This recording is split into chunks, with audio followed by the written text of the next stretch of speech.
அனைவருக்கும் வணக்கம். இப்போ குரூப் 4க்கான இந்த ஆண்டுக்கான அந்த வகுப்பு இப்போ இன்னும் ஓரிரு நாளில் முடிய போகுது. அதனால மாணவர்களிடத்துல எப்படி வகுப்பு நடந்தது, ஆசிரியர்கள் எப்படிலாம் பாடம் எடுத்தாங்க அப்படிங்கிறத பற்றி, இந்த அகாடமி எந்த அளவுக்கு உங்களுக்கு பிரயோஜனமா இருக்கு அப்படிங்கிறத பற்றி ஒரு ஃபீட்பேக் எழுதி கொடுங்கன்னு கேட்டிருந்தேன். நிறைய பேர் எழுதி கொடுத்தாங்க. நிறைகள் சொல்லியிருக்காங்க, குறைகள் சொல்லியிருக்காங்க. அதை பற்றி லேசாக கொஞ்சம் டிஸ்கஸ் பண்ணலாம்னு நினைக்கிறேன். இப்போ கொஞ்சம் ஒரு 10 இது மட்டும் எடுத்திருக்கிறேன். கொஞ்சம் ஸ்பீடாக அதை ஒரு கிளான்ஸ் பார்க்கலாம். சரியா? அப்போ இதில் வந்து ஒரு ஸ்டூடெண்ட் எழுதியிருக்காங்க, இந்த அகாடமிக்கு வந்து 6 மாதம் ஆகிறது. இங்குள்ள விதிமுறைகள் எல்லாம் பார்த்து பயப்பட்டேன். அதிலும் ஒரு நாள் கூட விடுமுறை இல்லாமல் வர வேண்டும் என்பது மிக கடினம். ஆனால் ஒரு நாள் விடுமுறை விட்டாலும் அது ஒரு மதிப்பெண்ணை இழந்ததற்கு சமம் என்று புரிகிறது. இங்கே வந்தவர் தான் எல்லாம் புரிந்திருக்கிறது அப்படின்னு சொல்கிறாங்க. அதுக்கு பிறகு இந்த விதிமுறைகள்லாம் எனக்கு ரொம்ப பிடிச்சிருக்கு, நீங்கள் அகாடமி நடத்துகிற விதம் எனக்கு ரொம்ப பிடிச்சிருக்கு அப்படிலாம் எழுதியிருக்காங்க. நம்ம அதனால சொல்கிறோம், லீவ் விட்டோம்னா, லீவ் எடுத்தீங்க அப்படின்னீங்கன்னா உங்கள் மார்க் கொஞ்சம் குறைஞ்சிடும். அந்த கொஞ்சம் மார்க் தான் உங்களுக்கு டிசைடிங் ஃபேக்டர். காலேஜில் வந்து 100க்கு 35 மார்க் எடுத்தால் பாஸ். இங்கே 100க்கு 90 மார்க் எடுத்தால் தான் பாஸ். 90க்கு மேலே எடுக்கணும். அப்படிங்கும்போது இங்கே வந்து ஃபெயில் ஆகிறவங்க 1 மார்க் 2 மார்க்கில் ஃபெயில் ஆகிறாங்க. பாஸ் ஆகிறவங்க 1 மார்க் 2 மார்க் பாஸ் ஆகிறாங்க.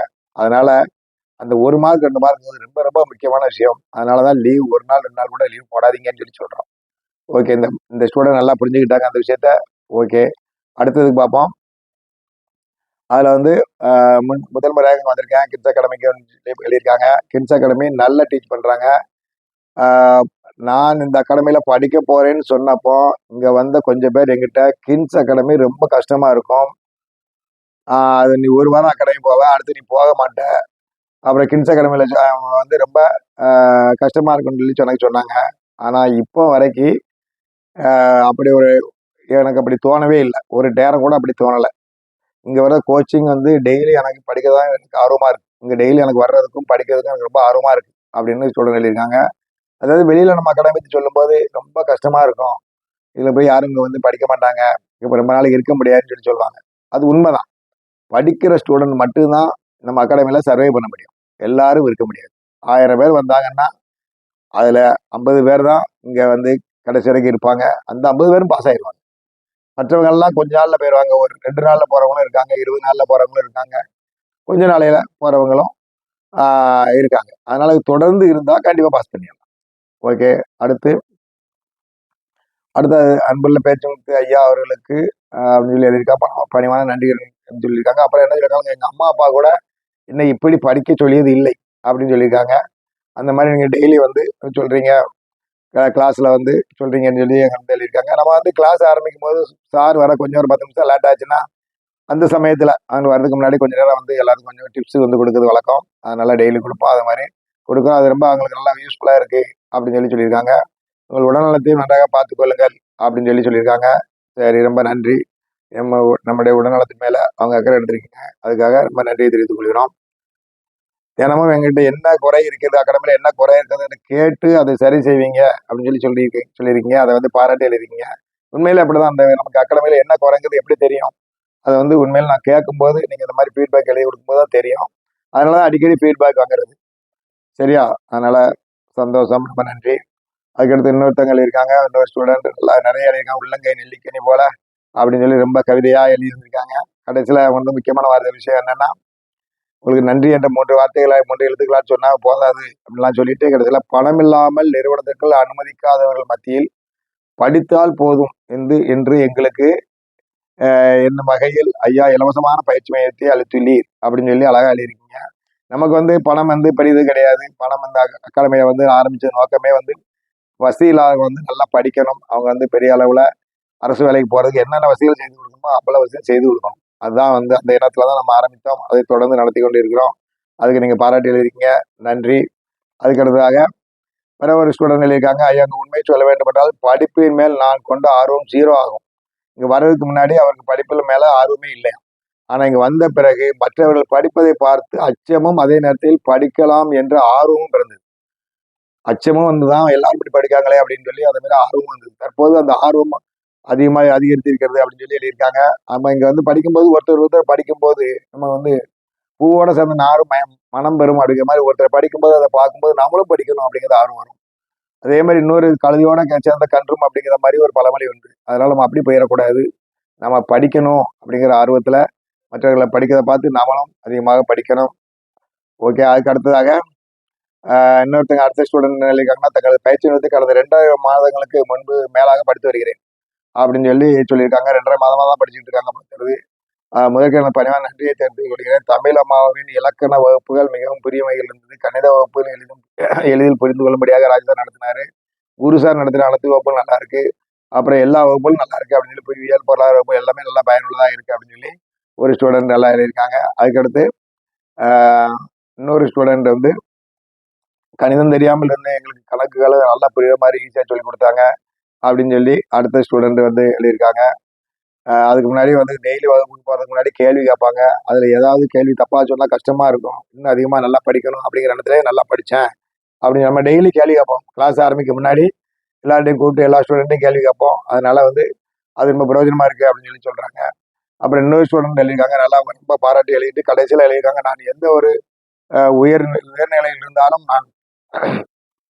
நான் படித்த இந்த இடத்தை மறக்க மாட்டேன் அப்படின்னு அன்புள்ள மாணவர் எழுதியிருக்கிறாரு. எல்லாமே மிகவும் நன்றாக உள்ளது அப்படின்னு எழுதியிருக்காரு. தொடர்ந்து இங்க படித்து நல்ல கவர்மெண்ட் வேலைக்கு செல்வேன் அப்படின்னு எழுதியிருக்காரு. அவருக்கு நன்றியை தெரிவித்துக்கிறோம். நம்ம படித்த இடத்த மறக்க விடாம செய்யக்கூடிய நம்ம வந்து இவங்ககிட்ட என்ன கேட்கறோம் அப்படின்னா, படித்து நீங்க வந்து பாஸ் பண்ணி நீங்க போன பிறகு நாங்க உங்ககிட்ட எதிர்பார்க்கறது என்ன அப்படின்னா, நீங்க வந்து இங்க வந்து இங்க உள்ள ஸ்டூடெண்ட்ஸ்கிட்ட வந்து ஒரு நாள் மோட்டிவேஷன் கொடுக்கணும். அவன்கிட்ட பேசணும். இங்க படிக்கும்போது உங்களுக்கு எப்படி பிரயோஜனமா இருந்தது, நீங்க எப்படிலாம் படிச்சீங்க, உங்களை யாரெல்லாம் நல்லா சொல்லி கொடுத்தாங்க, அந்த அகாடமி உங்களுக்கு என்ன வகையில பிரயோஜனமா இருந்துச்சு, அதை நீங்க சொல்லணும். அது மட்டும் தான் நாங்க எதிர்பார்க்கவே தவிர, நீங்க படித்து முடித்த பிறகு நீங்க வந்து ரூபாய் கொடுத்தாலும் ₹1 கூட நாங்கள் வாங்க மாட்டோம். இது வரைக்கும் எந்த ஸ்டூடெண்ட்டுகிட்டையும் நாங்கள் அப்படி வாங்கினது கிடையாது. இது யாராலும் அப்படி சொல்ல முடியாது. சரியா? அதுக்கு அடுத்து இன்னொருத்தர் இருட்டில் கிடைத்த ஒளி கிங்ஸ் அகாடமின்னு ரொம்ப பாராட்டி அப்படிலாம் எழுதியிருக்காங்க. அப்புறம் வந்து அதனால் ஒரு குரு சார் என்று சொல்ல மனமில்லை, அதனால் குரு அண்ணன் என்று கூறுகிறேன் என்று எழுதியிருக்காரு. எனக்கு அது பாராட்டி எழுதியிருக்காரு. எனக்கு கிடைத்த பூ மாலை கிங்ஸ் அகாடமி, அதனை உதிராமலும் வாடாமலும் பார்ப்பது என் கடமை அப்படின்னு சொல்லியிருக்காரு.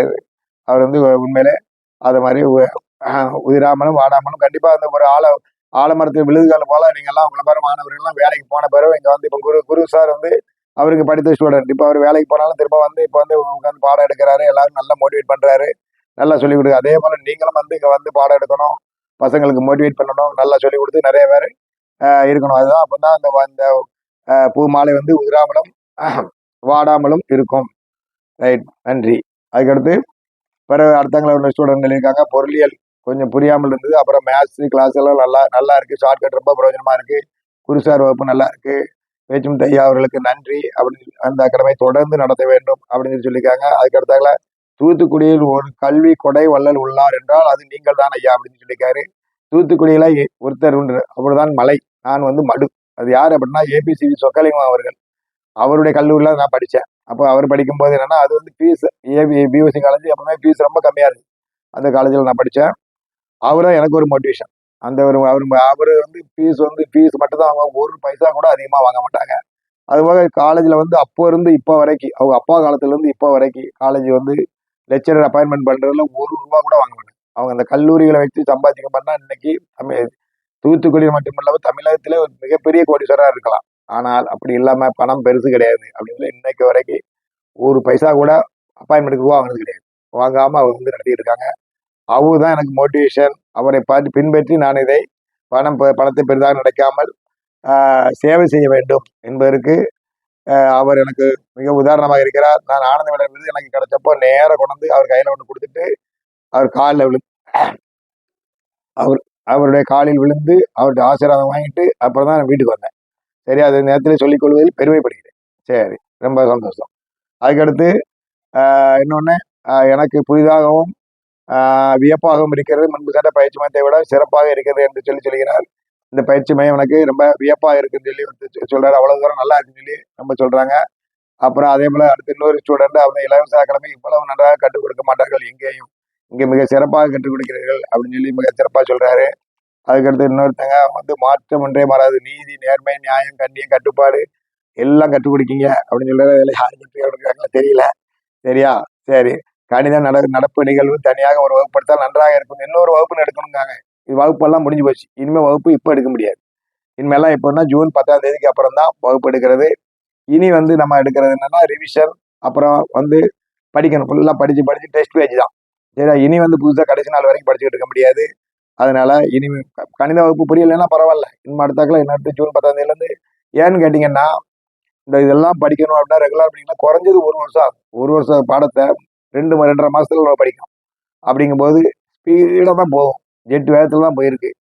இனிமே நம்ம நடத்துவோம். ஜூன் 10ஆம் தேதியிலேருந்து கிளாஸ் நடத்துவோம். அது நிதானமாக இருக்கும். அப்போ வந்து நமக்கு வந்து நினச்சிவோம் கண்டிப்பாக வந்து நீங்கள் வந்து நீங்கள் நல்லா புரிந்து கொள்கிற மாதிரி நல்லா சிறப்பாக நடத்துவோம். சரியா? அதுக்கு அடுத்தாக்கில்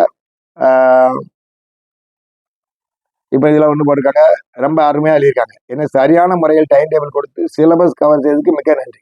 ஏன்னா நிறைய அகாடமிகள் நான் குறையாக கேட்பது என்னன்னா, சிலபஸ் வந்து கவர் பண்ணலை, கடைசி நாள் வரைக்கும் கிளாஸ் நடந்துகிட்டு இருந்தது, இந்த மாதிரி குறைகள் உண்டு. நம்மகிட்ட அப்படி கிடையாது. கிளீனாக ஸ்கெட்ச் முதல்ல டைம் டேபிள் போட்டுருவோம். ஷெட்யூல் கரெக்டாக போட்டு கரெக்டாக முடிச்சிடுவோம். அதே போல் கிளீனாக டைம் டேபிள் போட்டு அதை வந்து நம்ம குருசாருக்கு தான் நன்றி சொல்லணும். ரொம்ப சிறப்பாக அவர் வந்து எல்லாமே நடத்திட்டாரு. அதனால் வந்து எல்லாருமே ரொம்ப நல்லா நல்லா கிளாஸ் நடத்திருக்காங்க. சௌந்தர்யா மேம், ராஜேஷ் சார் எல்லாருமே வகுப்பு நல்லா இருக்கு அப்படின்னு சொல்லி போட்டிருக்காங்க. அதனால அது வந்து நம்ம இந்த ஷெட்யூல் போட்டது நம்ம குரு சார் அவர் போட்ட மணிக்கு கரெக்டாக வந்து உங்களுக்கு நல்லபடியாக கரெக்டாக முடிச்சு கொடுத்துட்டாரு. அதனால அவருக்கு நன்றி. அடுத்ததாக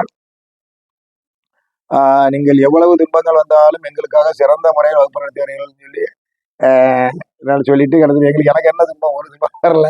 நல்லா இருக்கேன், சந்தோஷமா இருக்கேன். கேட்டிங்களா? எந்த விதமான பிரச்சனையும் கிடையாது.